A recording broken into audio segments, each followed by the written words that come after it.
ഉത്തർപ്രദേശിലെ ഉന്നാവ് ജില്ലയിൽ സന്യാസി ബാബ മിലാൻ ദാസിനെ കൊലപ്പെടുത്തിയ കേസിലെ മുഖ്യപ്രതി മുഹമ്മദ് ഇസ്രയേലിനെ പോലീസ് ഏറ്റുമുട്ടലിൽ വധിച്ചു. മുഹമ്മദ് ഇസ്രയേലിന്റെ തലയ്ക്ക് 1 ലക്ഷം രൂപയാണ് ഇനാം പ്രഖ്യാപിച്ചിരുന്നത്. ഏറ്റുമുട്ടൽ നടന്നത് എങ്ങനെയാണ്? ഇന്ന് പുലർച്ചെയാണ് സംഭവം. 3:40 ബാങ്കർമൌ പോലീസിന്റെയും സ്പെഷ്യൽ ഓപ്പറേഷൻസ് ഗ്രൂപ്പിന്റെയും സംയുക്ത സംഘവുമായാണ് ഏറ്റുമുട്ടൽ നടന്നത്. ആഗ്ര ലക്നൌ എക്സ്പ്രസ് വേയിലെ എയർ സ്ട്രിപ്പ് സർവീസ് റോഡിൽ താജ്പൂർ അടിപ്പാതയ്ക്ക് സമീപം കൂട്ടാളിയെ കാത്തു നിൽക്കുകയായിരുന്നു ഇസ്രയേൽ എന്ന രഹസ്യ വിവരത്തെ തുടർന്നാണ് സ്ഥലം പോലീസ് വളയുന്നത്. കീഴടങ്ങാൻ പോലീസ് ആവശ്യപ്പെട്ടപ്പോൾ ഇസ്രയേൽ പോലീസ് സംഘത്തിന് നേരെ വെടിയുതിർത്തു എന്നാണ് വിവരങ്ങൾ. തിരിച്ചുള്ള വെടിവെപ്പിൽ ഇസ്രയേലിന് വെടിയേറ്റു.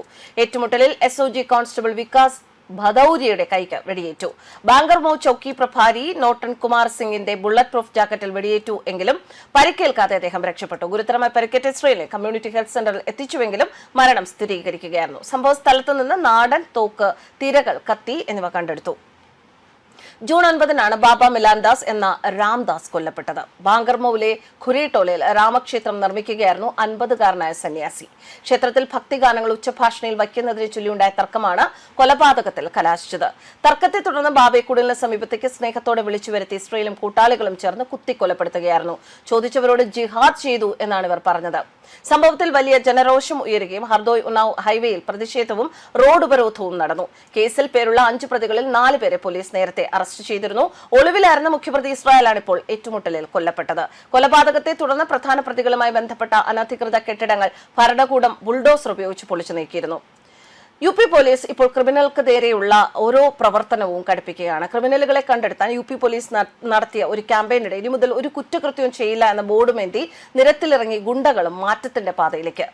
ഗാസിയാബാദിലെ കോട്ട്വാലി സോണിലെ മുസ്ലിം ഭൂരിപക്ഷ പ്രദേശങ്ങളിലാണ് പോലീസ് എത്തിയത്. പോലീസിന്റെ വരവിനെ കുറിച്ച് അറിഞ്ഞ ഉടൻ തന്നെ ഇവർ പോസ്റ്ററുകളും ബാനറുകളും വഹിച്ചുകൊണ്ട് തെരുവിൽ ഇറങ്ങുകയായിരുന്നു. DCP ധവാൽ ജയ്സ്വാളും SP ഉപാസന പാണ്ഡെയുമാണ് ക്യാമ്പയിന് നേതൃത്വം നൽകിയത്. ഗുണ്ടാപ്രവർത്തനം, കവർച്ച, സ്ത്രീകൾക്കെതിരായ കുറ്റകൃത്യങ്ങൾ, മറ്റു ഗുരുതരമായ കാര്യങ്ങൾ എന്നിവയിൽ ഉൾപ്പെട്ട വ്യക്തികളെ പരിശോധിച്ച് തിരിച്ചറിയുക, അവരുടെ പ്രവർത്തനങ്ങൾ നിരീക്ഷിക്കുക എന്നതായിരുന്നു ക്യാമ്പയിന്റെ ലക്ഷ്യം. 20ഓളം കുറ്റവാളികളാണ് ഇനി മുതൽ കുറ്റകൃത്യങ്ങൾ ചെയ്യില്ല എന്ന പ്രതിജ്ഞ എടുത്ത പോസ്റ്ററുകളുമായി വന്നത്. യോഗിജി ദയവായി ഞങ്ങളോട് ക്ഷമിക്കൂ, ഇനി മുതൽ ഞങ്ങൾ ഒരു കുറ്റകൃത്യവും ചെയ്യില്ല, ഭാവിയിൽ ഒരു തരത്തിലുള്ള കുറ്റകൃത്യത്തിലും ഏർപ്പെടില്ല എന്ന് ഞങ്ങൾ വാഗ്ദാനം ചെയ്യുന്നു തുടങ്ങിയ സന്ദേശങ്ങൾ പോസ്റ്ററുകളിൽ പ്രദർശിപ്പിച്ചിരുന്നു.